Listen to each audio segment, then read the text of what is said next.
Attempts to awaken are ineffective. Physiological indicators are normal. No cause for concern. There is no reason to worry. 20 people in a secret bunker have fallen into an inexplicable, collective coma, and the doctor on duty reports that everything is fine. And then he himself falls silent. Orlov put the report aside. His brain, accustomed to standard scenarios, had reached a dead end. Sabotage? But how could 20 people be put to sleep in a sealed bunker without leaving a trace? A new type of psychotropic gas? Perhaps, but why? Mass hysteria? Scientists who had passed a strict selection process were not prone to hysteria. Each version fell apart, running into the wall of calm and order that reigned at the facility until the last minute. The summons to the leadership was not long in coming. Lieutenant General Pestov, a stern, gray-haired man who oversaw all the special, scientific projects, spoke to Orlov without preamble. "You've read the file, Major. What are your thoughts?" "Not enough data, Comrade General," Orlov answered honestly. "Too many inconsistencies. It looks like a setup, but its purpose is unclear. Perhaps mass betrayal with the aim of escape." "That's impossible," Pestov snapped. "The bunker is locked from the inside. And the satellite didn't detect any movement within a radius of 50 kilometers. They're all there." "Then, an unknown disease? A virus? Our virologists say that no known pathogen acts like this. It is unlike anything else." The general paused, tapping his fingers on the table. "I don't need special forces there, Orlov. I need eyes and brains. Your brains. You fly to the Urals. Gather a small group on the spot and penetrate the cradle. Your task is to find out what happened. Find the cause. Find the culprits, if there are any. And compile a report that will be logical. I need logic, Major, do you understand me? I'm not going to report to the Politburo that I have 20 scientists who have fallen into eternal sleep from bedtime stories." The order was clear. Orlov had to find a rational explanation where there might not be one. He had to put a mask of logic on the face of madness. 2 days later he was already in Sverdlovsk. The local KGB department provided him with everything he needed: transport, equipment and people. The group was small, as he had requested. Senior Sergeant Sokolov, a former paratrooper who had been through Vietnam, a man for whom orders were the only religion. Silent, reliable as a rock. A young woman, captain of the medical service Belova, a virologist and biologist who had been urgently recalled from vacation. Her eyes were ablaze with scientific curiosity. For her, this was not a dangerous mission, but a unique mystery. And the last one, a guide. A gloomy, taciturn hunter named Ryabov, who had known these mountains since childhood and who, as the local chief whispered to Orlov, was the only one who agreed to lead them to Sun Mountain. Dream Mountain? Orlov asked again. "That's what the locals call it," the chief shrugged. "They say that animals go there when they sense death. They lie down in caves and fall asleep. Forever. Stories, of course." Orlov didn't pay any attention to this. He wasn't interested in tales. He was interested in facts. The journey to the site took almost a day. First by truck along a broken logging road, then several hours on skis through the snowy, silent forest. The higher they climbed into the mountains, the thicker and heavier the silence became. It pressed on their ears, made their hearts beat slower. The birds disappeared, the tracks of animals disappeared. All around was only white snow, black rocks and a gray, low sky. Orlov noticed how the mood of his companions was changing. Sokolov, usually cheerful and loud, walked silently, clenching his jaw. Belova, who had initially described the unique flora with delight, now also became quiet and constantly shivered, although the frost was not severe. "It's strangely cold here," she told Orlov at a halt. "It doesn't invigorate you. It makes you sleepy." Orlov felt it himself. A pleasant, enveloping heaviness in the body. A desire to stop, sit down on a fallen tree and just close his eyes. For a minute. For an hour. Forever. He shook his head, dispelling the illusion.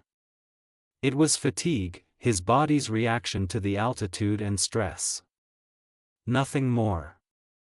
They found the entrance to the cradle by evening. It was exactly as described, disguised as a shallow rocky grotto. A huge, gray armored door, merging with the stone. Ryabov, the guide, stopped 50 meters away and flatly refused to go further. "My job is done," he croaked. "I won't go there. There's no coming back from there." Sokolov opened the hermetic seal with a special all-terrain key. The door, weighing several tons, moved aside with a soft hiss, releasing a stream of stale, conditioned air. There was no sound coming from the darkness. No scream, no shot. Not even the hum of machines.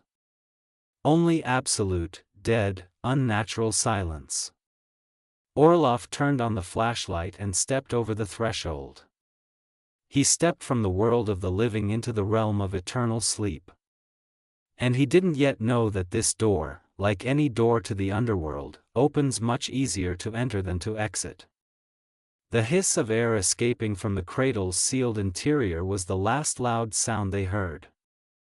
As the massive steel disc of the seal slid aside, revealing the black maw of the corridor, silence descended upon the squad.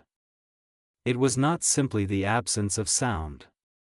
It was a thick, viscous, almost tangible substance that immediately filled their ears, displacing the rustle of the wind, the crunch of the snow, and even the beating of their own hearts from the world. Guide Ryabov, who until this moment had silently led them through the passes, took a step back, and his face under the visor of his Ushanka became as gray as the winter sky. "That's it," he said dully, and his voice sounded unnaturally loud in this silence, almost like a scream. "My work is done. I won't go there. Everyone goes down to the grave themselves." Without waiting for an answer, he turned and walked quickly away, his figure melting into the gathering darkness. He did not look back. Orlov watched him go, feeling as if the last thread that connected them to the ordinary, understandable world had just been broken. Now they were alone. "Sokolov, Bayshev, cover the entrance," he ordered, and his own voice seemed alien to him. "Belov, follow me. Lanterns. Let's go inside." They entered the bunker. It was not cold inside, but the air was still, stagnant, with a subtle, barely perceptible smell of ozone and something else that Orlov could not identify, sweetish, like rotten autumn leaves. The long corridor was lit by dim emergency lamps placed every 10 meters. Their red light gave the concrete walls the appearance of dried blood. "The perimeter is clear. The motion sensors are silent," Sergeant Sokolov, who was the first to enter, reported over the radio. His voice was distorted in the speaker, as if it was breaking through a thick layer of water. They moved deeper. Their steps did not echo. The sound simply sank into the silence, was absorbed by it. This was the first thing that violated the laws of physics. In a concrete tunnel, sound should have reflected, wandered, but here it died before it could be born. It's strange, whispered Captain Belova, following Orlov. Her scientific curiosity was struggling with her growing anxiety. The air, the composition is almost normal, but the content of inert gases, argon and xenon, is slightly elevated. Not critical, but unusual. As if the atmosphere here is older than the outside. Orlov didn't understand chemistry, but he trusted his instincts. And his instincts told him that it wasn't the gases. It was the very essence of this place. They walked along the main corridor for about 100 meters, peering into the side rooms. The communications room, the armory, a small warehouse. Everywhere there was perfect, almost demonstrative order. Papers were neatly folded on the tables, and machine guns stood in the armory pyramid, locked with a padlock. There was not the slightest hint of haste or panic. That was the worst thing. The chaos could be explained.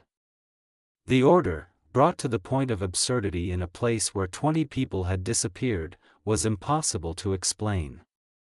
They entered the dining room. Trays with uneaten food were on the tables. Buckwheat porridge with stewed meat, sliced bread, glasses with compote. It all looked as if people had left the table a minute ago. But the food was untouched by mold, the compote had not fermented. They were perfectly preserved, like exhibits in a museum, covered with an invisible layer of varnish. The temperature, Belova looked at her portable thermometer. Plus 18 degrees. Constant. Too constant for such a large room. And the humidity is almost zero. These are ideal conditions for preservation. She walked up to the table and carefully touched a piece of bread. It's not stale, she whispered in amazement. It's... Orlov felt a chill run down his spine that had nothing to do with the air temperature. Time stood still. This was no longer science. This was what the crazy guide in the Yakut hospital had whispered about. They moved on, toward the living quarters. Here the feeling of peace became almost unbearable. Orlov noticed that his own movements had become slower, smoother. All desire to speak loudly had disappeared. He wanted to sit down on one of the neatly made bunks, close his eyes, and simply rest. It was not just a desire. It was a physical need, obsessive as thirst in the desert.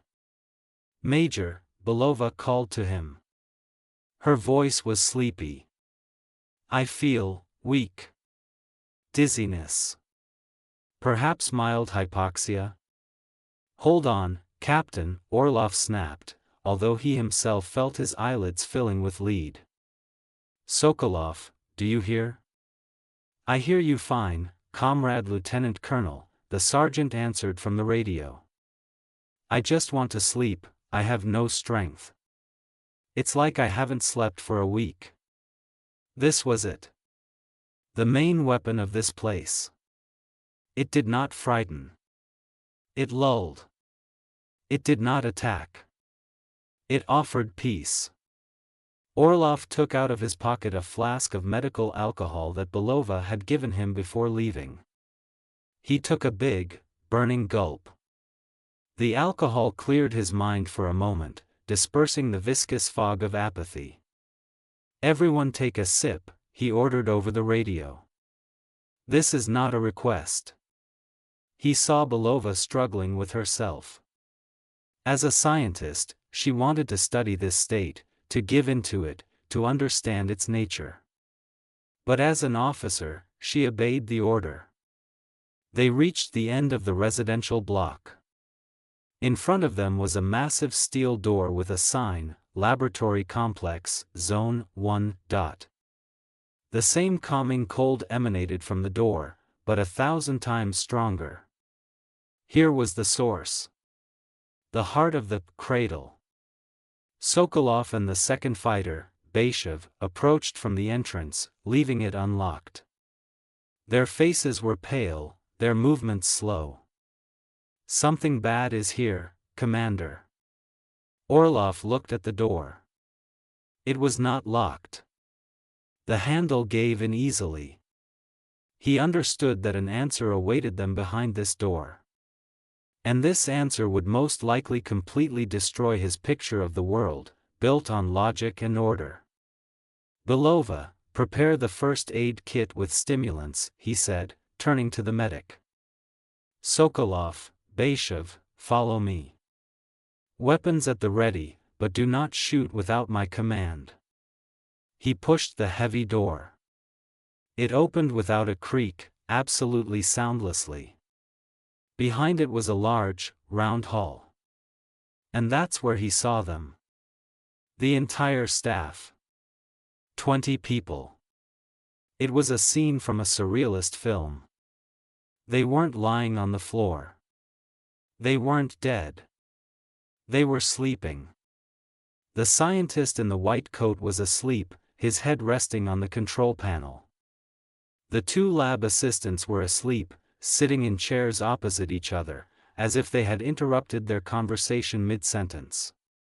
The guard was asleep, leaning against the wall, his machine gun neatly positioned next to him. There was no fear or pain on their faces. Quiet, peaceful, almost blissful smiles were frozen on their faces. As if they were seeing the most beautiful dream of their lives. The air in the hall was even denser, even calmer. Orlov took a step inside, and a wave of peace washed over him. The desire to sleep became unbearable. He saw a comfortable chair in the corner of the hall. And he desperately, more than anything in the world, wanted to reach it, sit down and close his eyes too. To join this silent, happy choir.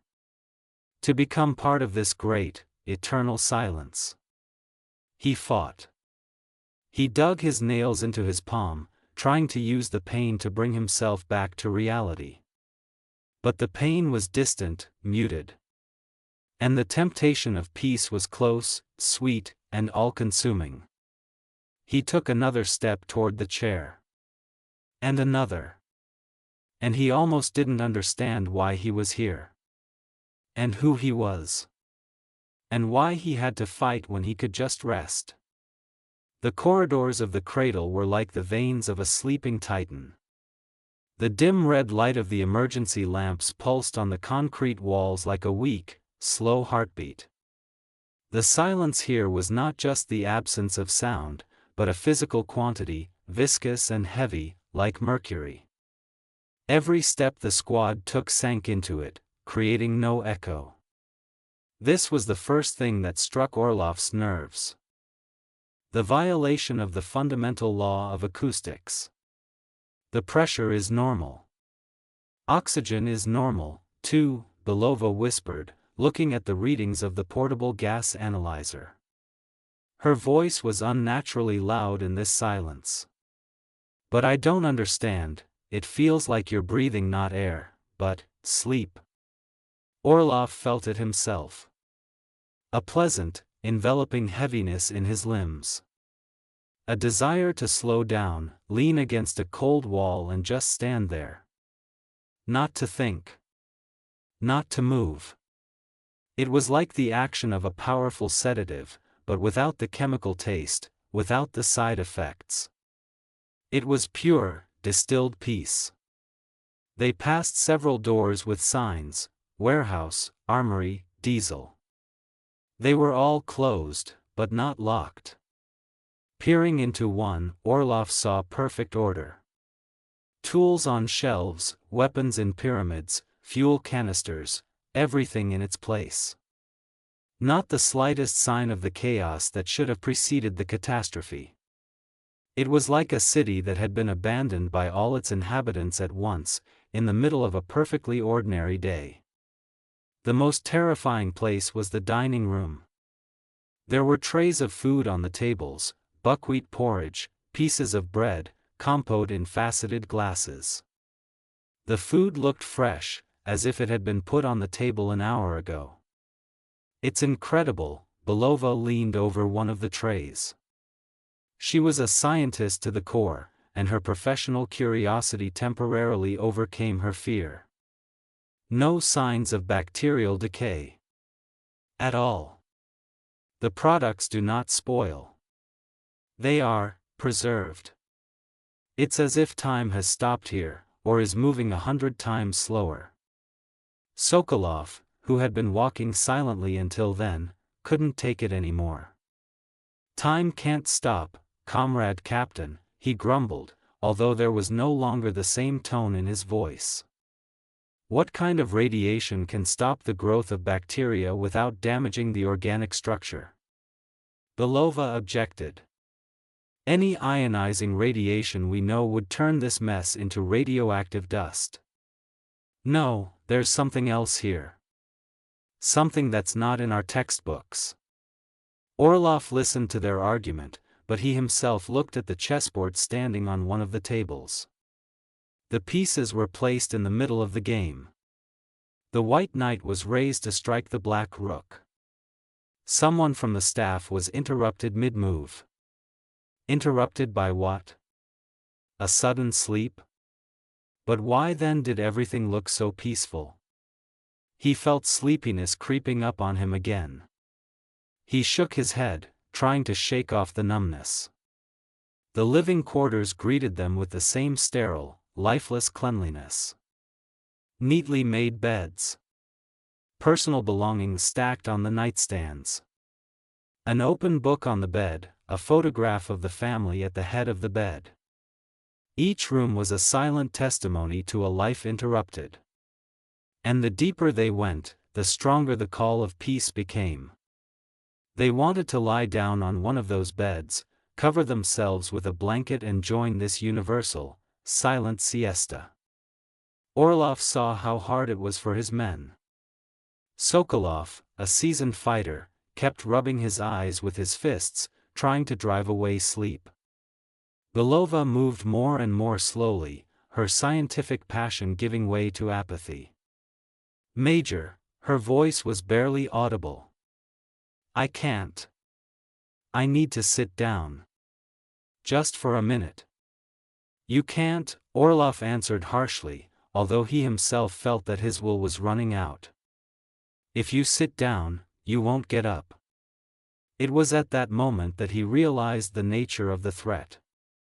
It was not hostility, but the complete absence of it. This place did not want to kill them.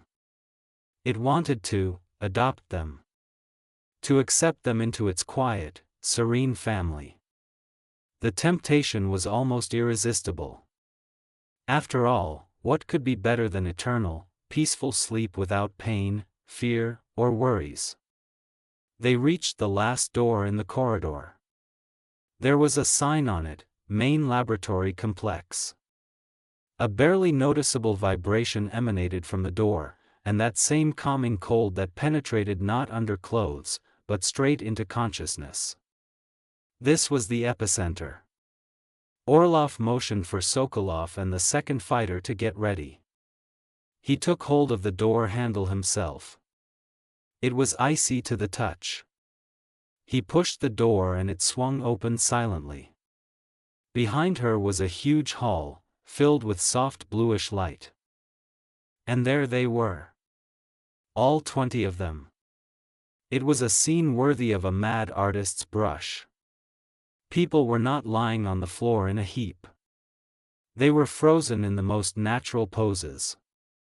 The chief engineer was asleep, leaning back in his chair in front of a huge control panel. 2 lab assistants were sitting at a table, and one of them was asleep, her head on the other's shoulder.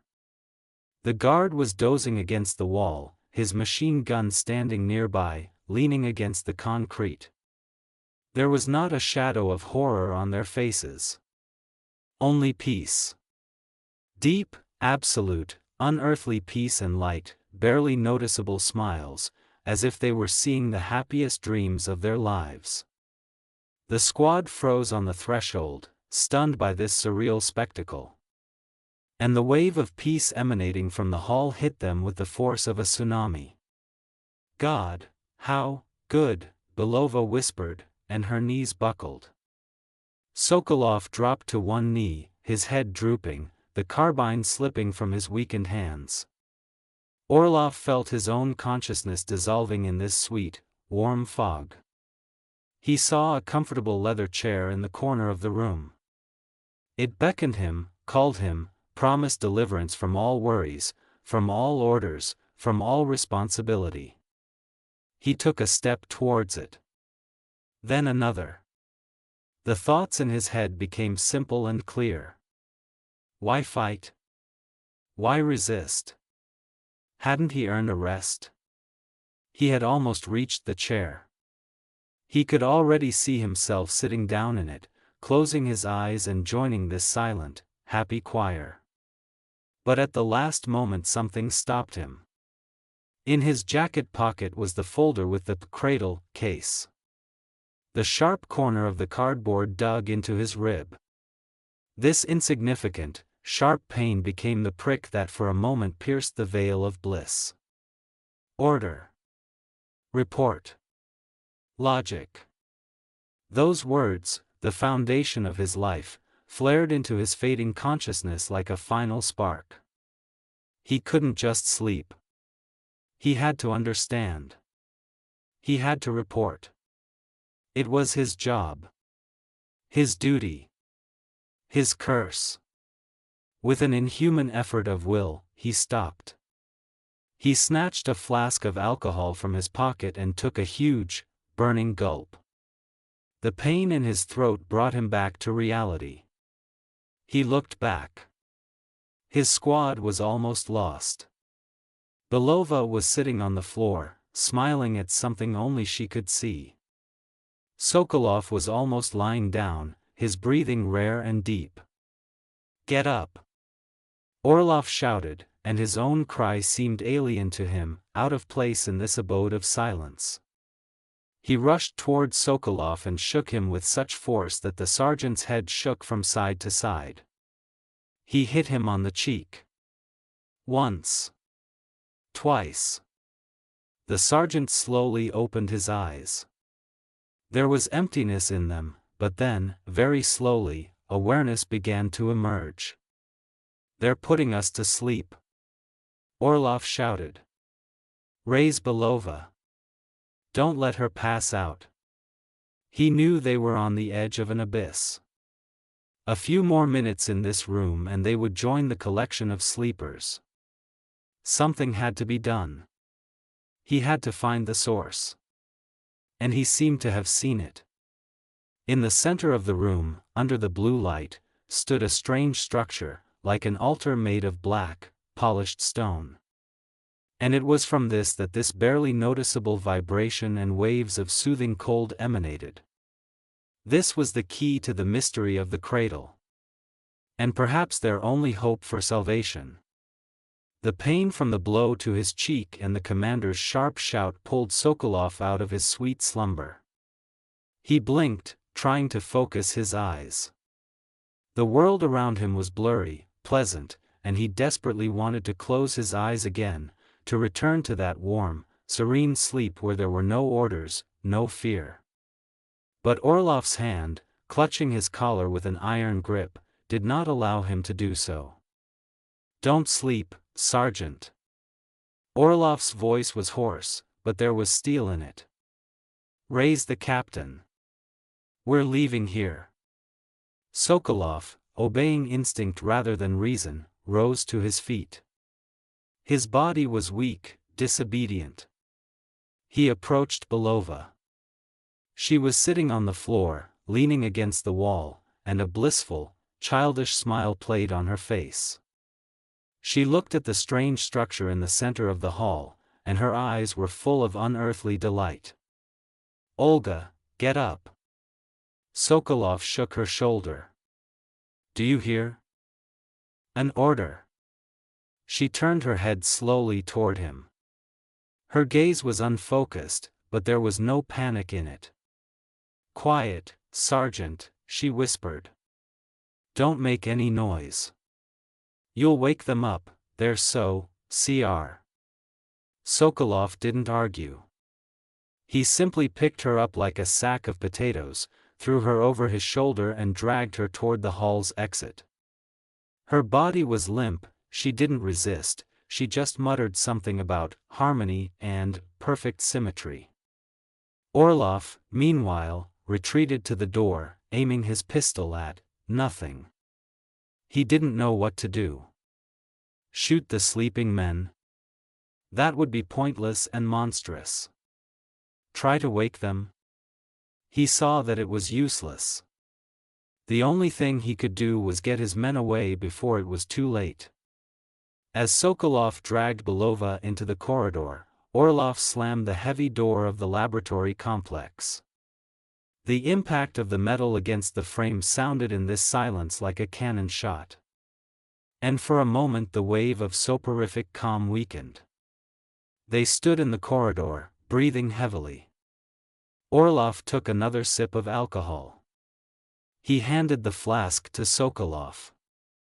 The sergeant sucked on it greedily, and after a few seconds his eyes began to acquire a meaningful expression.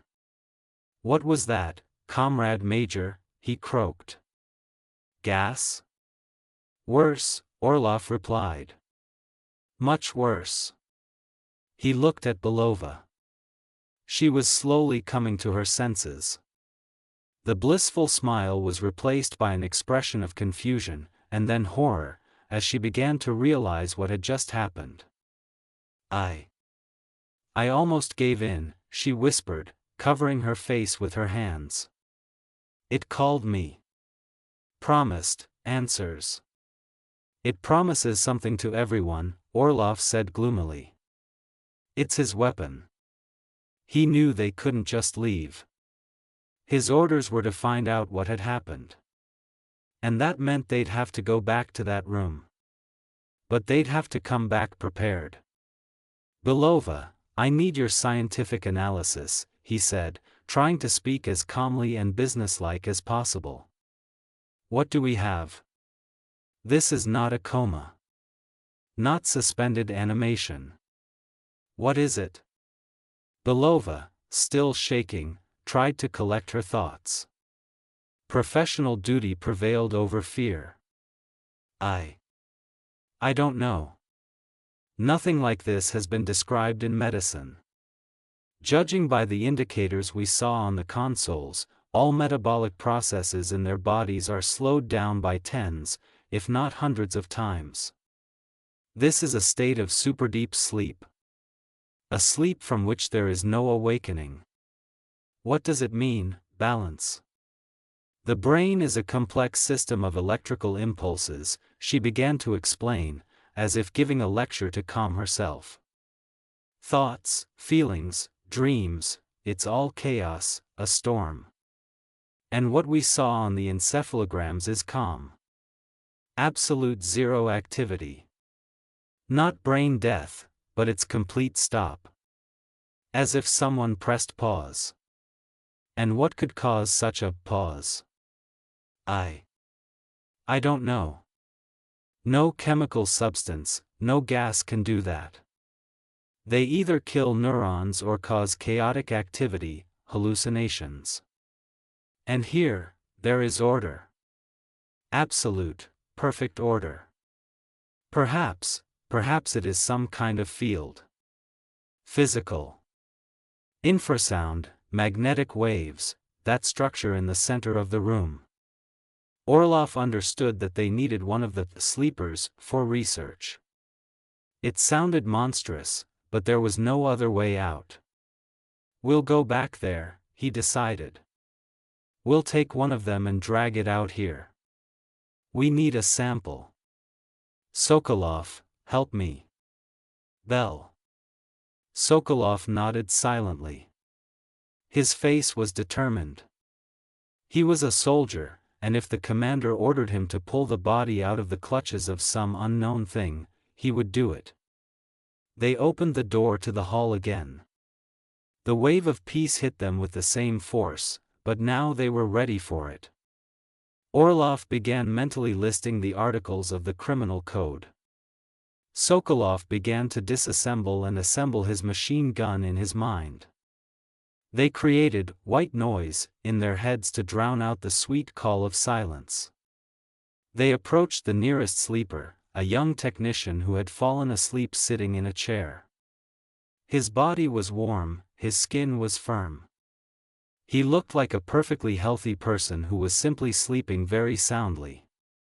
"Let's take it," Orlov commanded. Together they lifted the body under the arms. And then they encountered a new, inexplicable problem. The body was incredibly heavy. Not like dead weight, but as if it were being pulled to the floor by an invisible force. The 100-kilogram sergeant and the trained major were barely able to lift it from the chair. "What the hell?" Sokolov panted, tensing all his muscles. They dragged the body toward the exit. Each step was a great effort. Drowsiness came over them with renewed force, the weight of the body sucked out energy. It seemed to them that they were dragging not a person, but a lead statue. Finally, they dragged him out into the hallway and slammed the door. They collapsed on the floor, gasping for breath. Belova immediately rushed to the body. She took out a syringe to draw blood. But the needle did not enter the vein. It bent over as if it had hit a stone. Belova tried again. "I can't take blood," she whispered in amazement. "The skin, it's like, it won't let anything in." She took out a scalpel. She tried to make a small cut on her hand. The blade slid without leaving a scratch. "It's impossible." Her voice broke. "Their bodies, it's like they're in some kind of protective field." They looked at the sleeping technician. The serene smile was still on his face. He was invulnerable. He was perfect. He was not a man, but a wax figure that could neither be awakened nor damaged. It was at that moment that Orlov understood the depth of the horror. They were not facing a threat that could be destroyed or studied. They were facing a state of being that was an order of magnitude higher than their own. These people were not victims. They had evolved. They had entered a new, perfect stage of existence, a stage of absolute peace and invulnerability. And they, with their pistols, syringes and logic, were just primitive savages trying to pick at a diamond with a stick. "We're leaving," Orlov said dully. "For good. Let's go back to the entrance." "And he?" Sokolov nodded towards the lying body. "Let's leave him. We can't do anything with him. We are powerless here." They left the sleeping man in the corridor and walked back to the exit of the bunker. Now Orlov knew what he would write in his report. He would write the truth. That part of the truth that he could formulate. That all the personnel of the Cradle facility were in a state unknown to science. A state that made them invulnerable. And that the reason for this was an unknown field, the source of which was in the main laboratory hall. He thought the worst was over. He thought they were leaving. But when they got to the place in the hallway where they had left the technician's body, he was gone. There was no trace on the floor. He had simply disappeared. And the heavy steel door to the laboratory complex, which they had closed tightly, was open again. And from behind it, silence looked at them. Waiting. Inviting. It was as if the Cradle was saying to them, "You've played, now come back. Your time has come." The disappearance of the technician's body from the corridor was the last straw that broke the camel's back in their rational perception of the world. It was no longer just an anomaly. It was an action. A rational, purposeful action. The Cradle didn't just exist. It played with them. It showed them that they couldn't do anything against it, and now, like a cat playing with a mouse, it opened the door, inviting them back. Back to the entrance, Orlov croaked, and his order sounded more like a plea. Don't stop. Don't look back. But it was too late. The mental pressure that had eased for a moment in the corridor returned with renewed, redoubled force. It was no longer background noise, it had become a purposeful whisper in each of their heads. And for each of them, this whisper was different. Orlov walked, and in his head it was not his own voice that was sounding. It was General Pestov's voice, calm, commanding, disappointed. You have failed the mission, Major.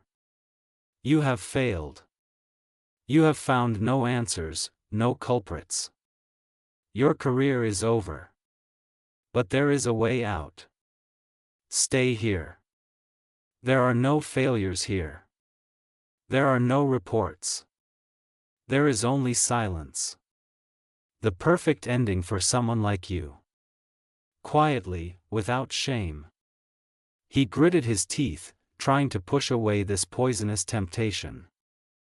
He knew it was a lie, a game of his own tired mind, amplified by the anomaly. But the words hit where it hurt most, his professional pride, his faith in the system. Sokolov walked next to him, breathing heavily. The sergeant, who had been through fire and water, now looked like a frightened boy. His broad shoulders were hunched over, his arms hung limply at his sides. Orlov saw his lips moving silently. He knew what the sergeant was hearing now. He was hearing the voices of his fallen comrades. Those whom he had been unable to pull from the battlefield. Those whose deaths lay on his conscience like a heavy burden.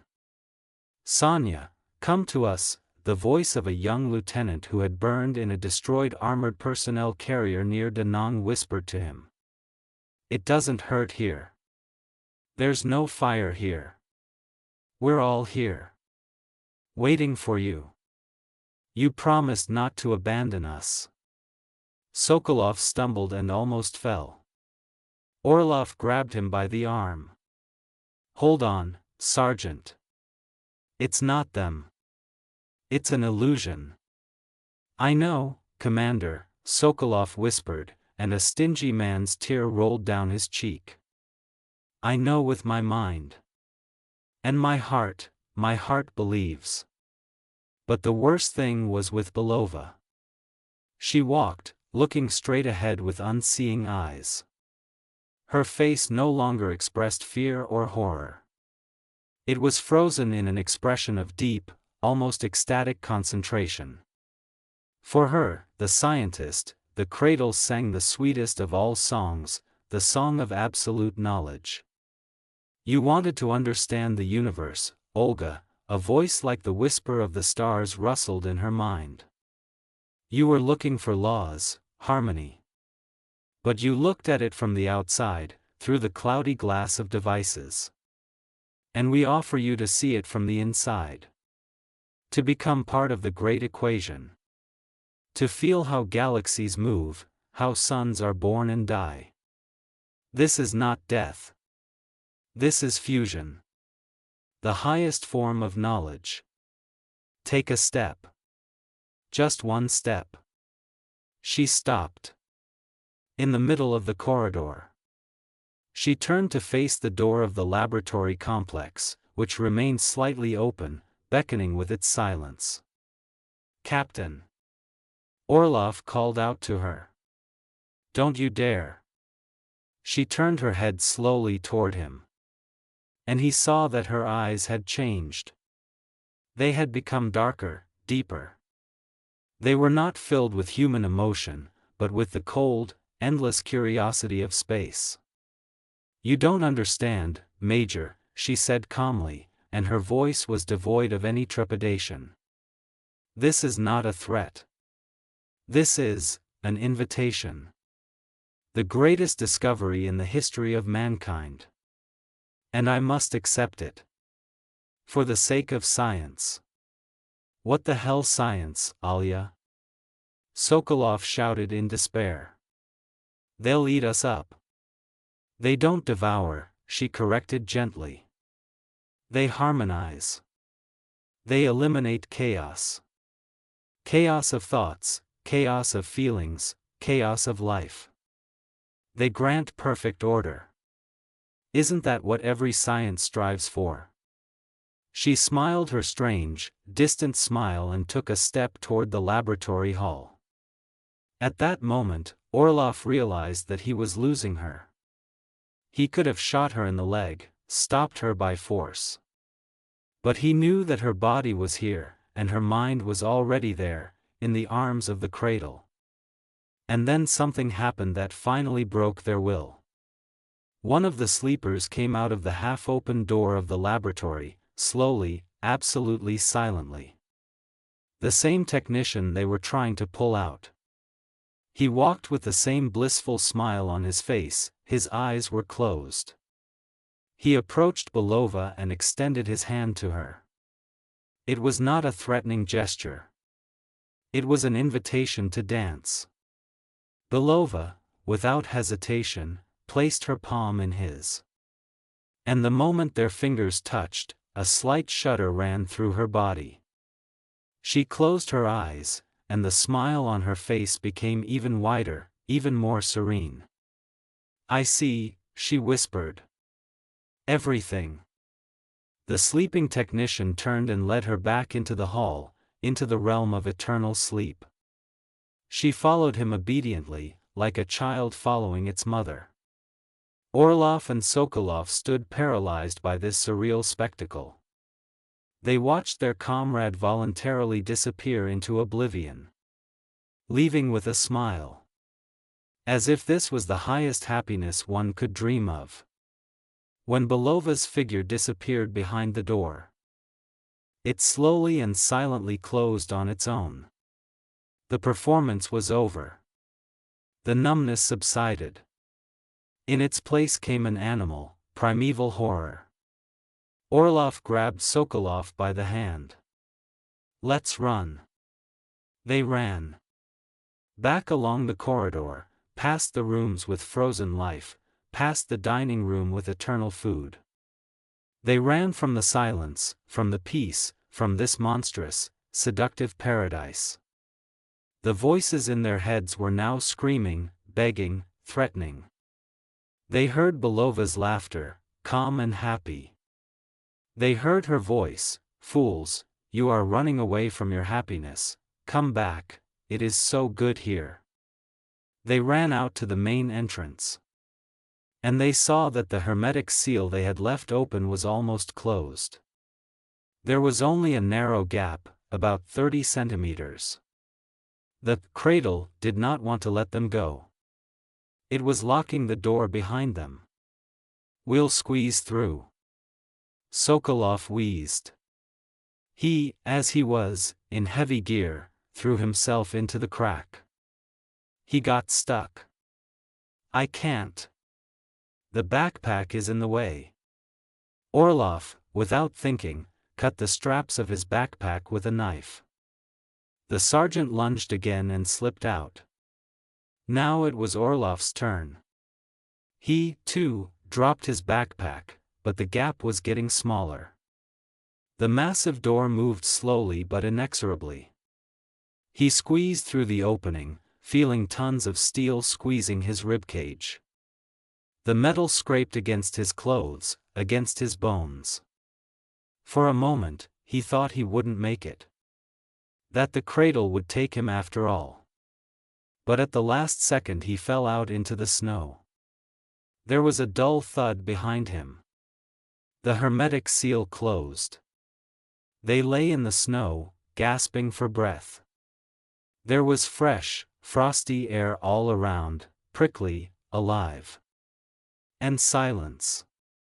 But it was a different silence. The silence of nature. In it, you could hear the creaking of snow, the howling of the wind, the beating of their own hearts. It was the silence of life. They broke free. But they broke free together. Belova remained there. And the one they knew as Ryabov's guide did not return to them either. He left as soon as they entered, as if he knew how it would all end. Orlov lay in the snow, looking up at the gray, indifferent sky. He had survived. But he felt defeated. He had faced an enemy that could not be defeated, because this enemy offered not death, but deliverance.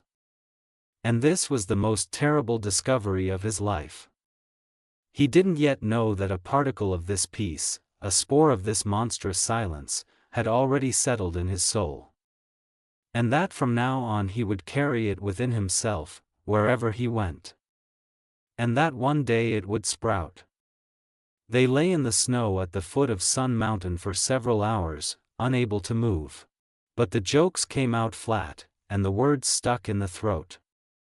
They were picked up by the same border patrol that was supposed to be waiting for them at the foot of the mountain. The sight of 2 KGB officers, ragged and empty-eyed, left the soldiers in shock. "Where are the others?" asked the young lieutenant. "They died," Orlov answered briefly. "An accident." He didn't say another word until they were taken to Sverdlovsk, to the same local government office where he had planned this operation just a few days earlier. A commission flew in from Moscow. The interrogations began. Orlov sat in front of 3 sullen colonels from the central office and methodically lied.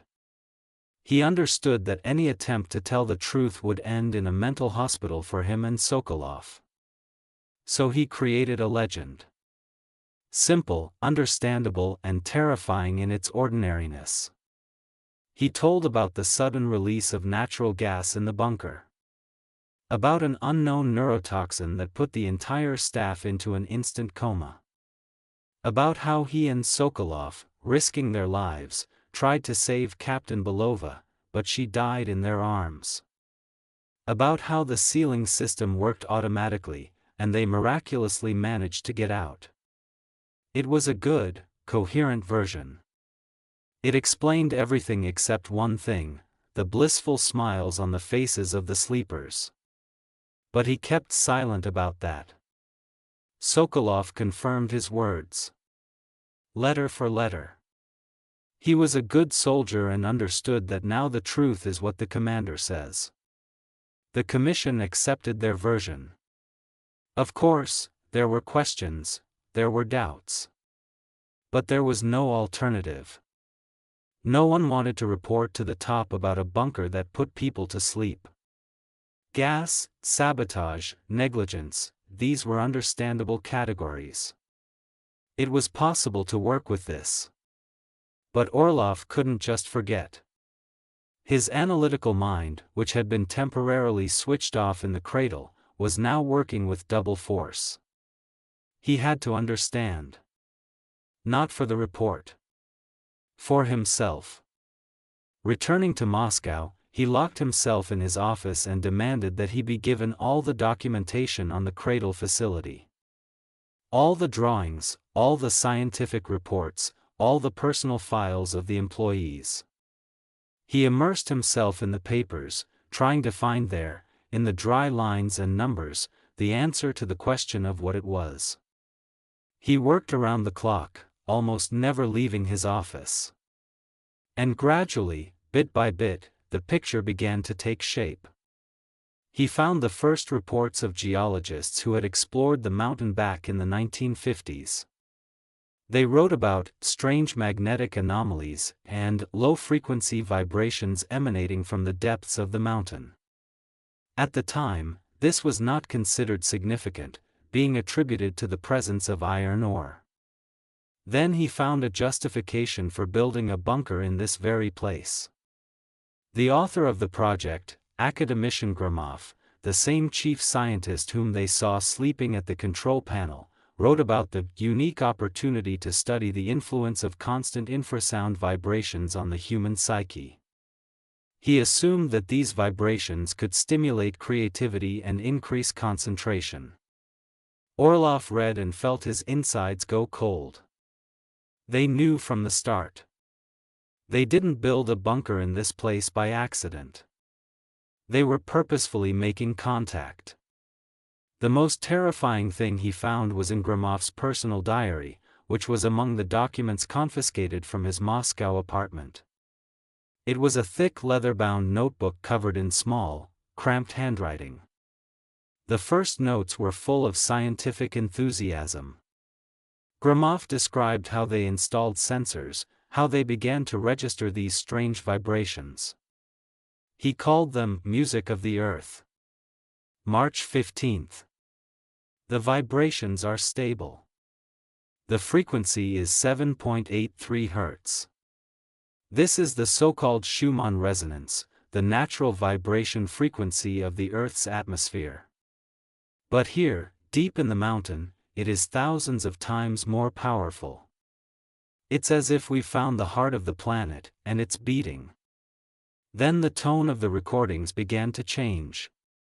Delight gave way to bewilderment, and then to reverent horror. April 2nd.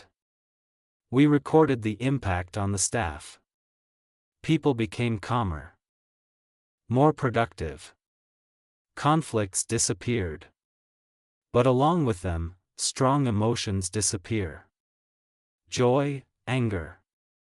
Everything is smoothed out. We become the same. It is frightening and fascinating at the same time. April 18th. Experiment with rats in a direct exposure chamber. They didn't die. They fell asleep. Deep, uninterrupted sleep. All vital signs at a minimum. Attempts to wake them with electric shocks had no effect. They were just asleep. It wasn't death. It was something else. Something we don't have a name for yet. Orlov turned the pages, his hands shaking. He was reading a chronicle of a voluntary descent into madness. The last entries were made a few days before the object went silent. Gromov's handwriting became large, almost childish. He no longer tried to analyze. He described his feelings. May 10th. I get it. We were wrong. This is not just a physical field. It is consciousness. Ancient as the mountain itself. The consciousness of stone, the consciousness of time. It does not think as we do. It has no goals, no desires. It simply is. And its only property is the desire for balance. For absolute peace. It is not hostile. It is like water that fills all the voids. And our minds, our thoughts, these are the voids that it fills with its silence. May 12th. I told the others. Some were scared. They tried to call Moscow, demanded evacuation. But it was too late. The field had become too strong. It calmed them down. Now they understand everything. They are smiling. We are all smiling. There is no more fear.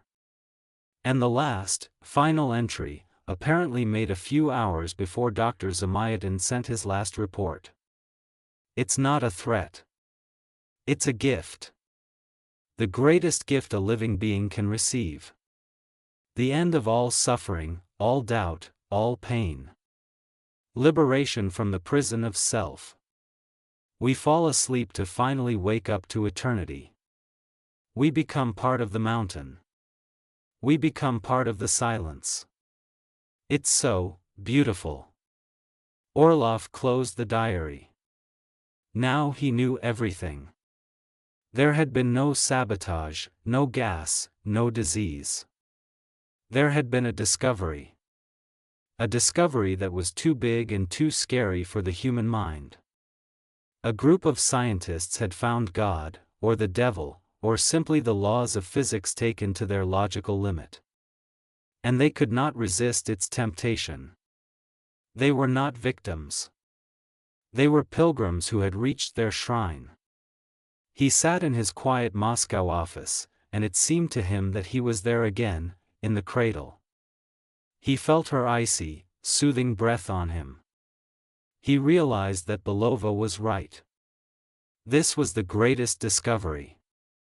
And he, a KGB major, was the one who had to bury it. He stood up, walked over to the safe and locked Gromov's diary there. That document would never see the light of day. He would write in his final report what was expected of him: the cause of the incident has not been established. Most likely, a complex effect of unknown geological factors. The object is extremely dangerous. I recommend complete and irreversible conservation. He knew the order would be carried out. The entrance to the cradle would be filled with tons of concrete. The secret would be sealed. But he also knew that it was impossible to hide from it. He had brought a piece of it with him. It lived in his memory, in his dreams. And the quiet, sweet call of eternal peace would haunt him for the rest of his days. He had broken out of the grotto, but the grotto had settled in him forever. The order to mothball the cradle facility was carried out with exemplary, almost panicky speed. Just a week after Orlov submitted his final report, a special engineering battalion arrived in the Urals. They asked no questions. They simply did their job. The entrance to Sungura, which was the gateway to another world, was blown up with a series of directed charges. The cliff collapsed, burying the armored door. And then, over the course of several days, thousands of tons of high-strength concrete were poured into the resulting rubble. They weren't just sealing the entrance.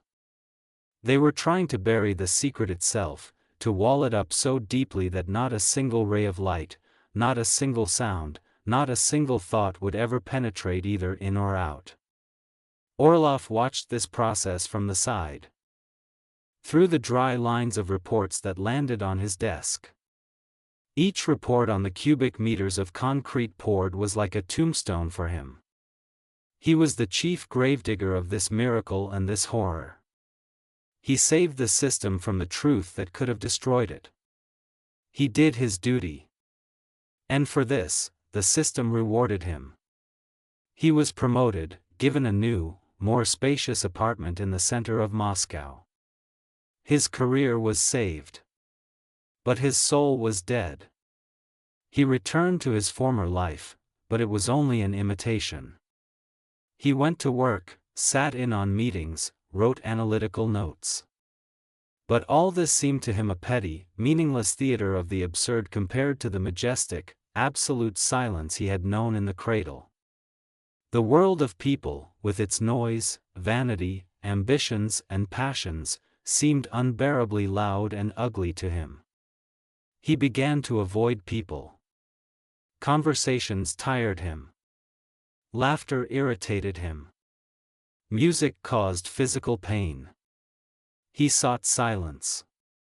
But the silence of the city was false, filled with hidden sounds, the hum of the refrigerator, the ticking of a clock, the roar of blood in his own ears. And in that imperfect silence, he heard it. Call. It came at night, when the city was asleep. A quiet, insistent, sweet whisper in the depths of his consciousness. The voice of the cradle. It called him back. It reminded him of that perfect peace, that bliss he had experienced standing on the threshold of the laboratory hall. It promised him deliverance from this meaningless, noisy life. Orlov began to fight. This fight was far more terrible than the physical one in the bunker corridors. The enemy was no longer outside. He was inside. The piece of the cradle, its spore, that he had taken with him, began to grow, poisoning his mind. To drown out this call, he began creating mental noise in his life. He stopped sleeping in silence. He left the radio on, tuning it to the static between stations. The white noise helped, but only for a short time. The voice came through. He began to drink. Not like an alcoholic seeking oblivion, but like a soldier on the front lines, taking a drug to dull the pain. The cognac didn't muffle his voice, but it made it more distant, more blurred. He tried to work until he was exhausted, sitting in his office until late at night, just to avoid being alone with himself. But as soon as he got home and went to bed, the call returned. The worst thing was that part of him wanted to give in. Part of his soul yearned for that peace. He remembered the blissful, peaceful faces of the sleeping scientists. He remembered Belova's smile as she faded into oblivion. And in the darkest hours, it seemed to him that they had made the right choice. And he, with his struggle, with his duty, was just a fool who had fled from paradise. He tried to find Sokolov. The sergeant was quickly discharged for health reasons after the incident and sent somewhere to his native village near Vologda. Orlov thought that he needed to talk to the only person in the world who could understand him. But his inquiries in the archives remained unanswered. It was as if Sokolov's case did not exist.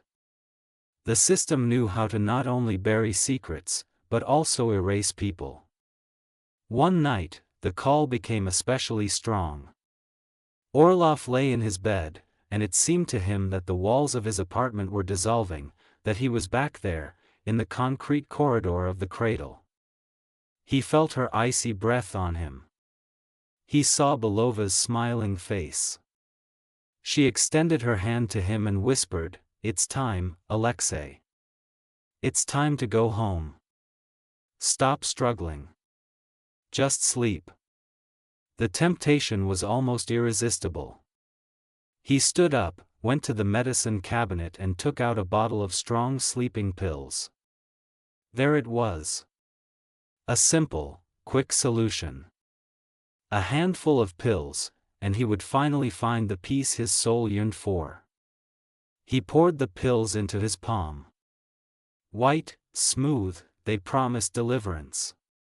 He already raised them to his mouth. But at the last moment he stopped. His gaze fell on his own reflection in the mirror on the medicine cabinet door. He saw a haggard, gray-haired man with wild, haunted eyes. And suddenly this reflection seemed alien to him. It was not him. It was the mask that the cradle had put on him. And then the rage rose in him. A cold, sober rage. Not at the cradle. At himself. At his weakness. No. He thought, and the thought was like a whiplash. You won't have me. I won't give in. I won't be another piece in your collection. He flushed the pills down the sink. He realized that escaping into sleep was also a surrender. He had to find another way to fight. He decided to create his own noise. Not external, but internal. He took an old, dusty volume of poetry from the shelf. Block. And began to read it aloud. Loudly, with expression, putting all his pain, all his rage into each word. Night, street, lamp, pharmacy. A meaningless and dim light. Live at least another quarter of a century. Everything will be like this. There is no way out. He read, and his own voice, filled with living, human emotion, struggled with the soulless whisper of the cradle. He contrasted it with absolute peace, the absolute chaos of human poetry. He read all night. And towards morning, when the first rays of the sun touched the roofs of Moscow houses, he felt that the call had retreated. Not completely disappeared, no. It simply hid, went deep, defeated but not destroyed. Orlov stood by the window, exhausted, but for the first time in a long time, alive. He realized that this was his path. His personal war. He would not be able to heal. He would not be able to forget. But he would be able to fight. Every day, every night. He would contrast it with the inhuman peace, all the imperfection, all the pain, all the beauty of human existence. He knew this battle would last until his last breath. He was a soldier who had escaped captivity, but the enemy lived in his head. It was his personal, eternal curse. And his only salvation. He looked at his reflection. A tired, aged man looked back at him from the mirror. But there was no longer emptiness in his eyes. There was determination in them. The determination to live. To live in spite of the utopia he had escaped from. The years passed. The Soviet Union, which had seemed eternal, collapsed, giving way to a new, noisy, chaotic Russia. The ideals Orlov had served had turned to dust. The secrets he had kept had lost their value. But one secret, buried under tons of concrete in the Ural Mountains, lived a quiet life of its own. And it lived in him. Orlov had long since retired. He had outlived all his superiors, all the commissions, all those who knew about the Cradle case. Now he was the only living keeper of this secret. He had become a gray, unsociable old man, living in a small, book-filled apartment on the outskirts of Moscow. His personal war with silence never ceased for a day. He had learned to live with it. He read poetry, listened to classical music on an old record player, constantly conducted an internal dialogue with himself. He did everything so that his mind would not remain in the void into which the call from the past so strove to penetrate. He was winning. Every day was a small victory. But he knew that he was paying a terrible price for it. He could not build a family, could not have close friends. Any emotional attachment made him vulnerable, created in his soul that very silence and peace that he was so afraid of. He was doomed to eternal loneliness, to live in the fortress of his own mind, which he constantly defended from an invisible enemy. Sometimes he thought about Sokolov. What had become of that tough, simple sergeant? Had he survived? Or had he, like Orlov, been haunted to the end of his days by the whispers of the Cradle? He didn't know. And perhaps it was for the best.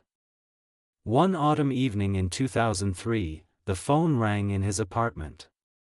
Orlov did not like the phone, but this call was one of those he could not ignore. It was his old colleague from the department, who now worked for a private security company. Alexei Pavlovich, hello. The voice on the phone was businesslike, but with a hint of excitement. We have a conversation. Not on the phone. It concerns one of your old objects. In the Urals. Orlov's heart, which seemed to have long forgotten how to beat quickly, skipped a beat. I'm listening to you. One large mining company, the colleague continued, bought a site there. They started exploratory drilling. And they came across an anomaly. They came across your sarcophagus. They don't understand what it is. They think it's a secret warehouse with chemical weapons. They want to open it. They dug up old archives, contacted me, and I contacted you. You're the only one who knows. We need your opinion. Unofficial, of course. Should they go there? Orlov was silent. He looked out the dark window, behind which the rain was making noise, and felt the icy fingers of the past squeezing his throat. They had found her. They wanted to wake her up.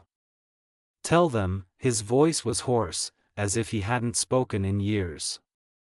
Tell them to leave there. Immediately. To cordon off the area and forget about it forever. Tell them there's a radiation leak, anthrax, whatever. But tell them not to open it. They won't believe it without proof, Alexei Pavlovich. There's big money there. They'll hire others, those who'll open it. You should go. As a consultant. As an expert. Go. There. Again. The thought was monstrous. Returning to the place he had spent his entire life running from. But he knew he had no choice. He was the only one who knew the true danger. He was the guardian of this tomb. And it was his duty to keep it from being disturbed. 2 days later he was in the Urals. The place had changed. Work was in full swing around Sungora. There were drilling rigs, trailers for workers, machinery humming. Noise. This noise was his salvation. It drowned out his inner voice. He was met by the company's head of security, a young, self-assured man in an expensive suit who looked at the old, retired KGB agent with slight disdain. "So, veteran," he said. "What do we have here? Your department's old toys." Orlov didn't answer. He asked to be taken to the drilling site. They drove in a jeep along a muddy, broken road. And the closer they got to the mountain, the stronger Orlov felt it. The call. It hadn't disappeared. It was just sleeping. And now the noise of the drilling rigs, like an alarm clock, was starting to wake him up. They stopped at a huge concrete monolith that workers had dug up at a depth of 20 meters. There it was. The sarcophagus. The top of the cradle. Several deep holes had already been drilled into the concrete. "We took air samples from inside," the security chief said. "Nothing. No radiation, no toxins. Normal air, just really clean. We start cutting concrete tomorrow." Orlov approached the sarcophagus. He put his palm to it. The concrete was cold. But beneath this cold thickness he felt it. A weak, barely noticeable vibration. The beating of a sleeping heart. "Don't do that," he said quietly, without turning around. "Why? What's there? The party's gold?" "There's peace there," Orlov answered. "Absolute, perfect peace. And if you let it out, it will swallow you. Everyone. It will calm down this whole noisy, bustling world of yours." The security chief laughed. "You old KGB guys love to obfuscate. Don't worry, we'll take precautions." Orlov realized that words were useless. These people, with their thirst for money and power, would not stop. They would wake her up. He stayed at the site overnight, in a small guest trailer. He didn't sleep.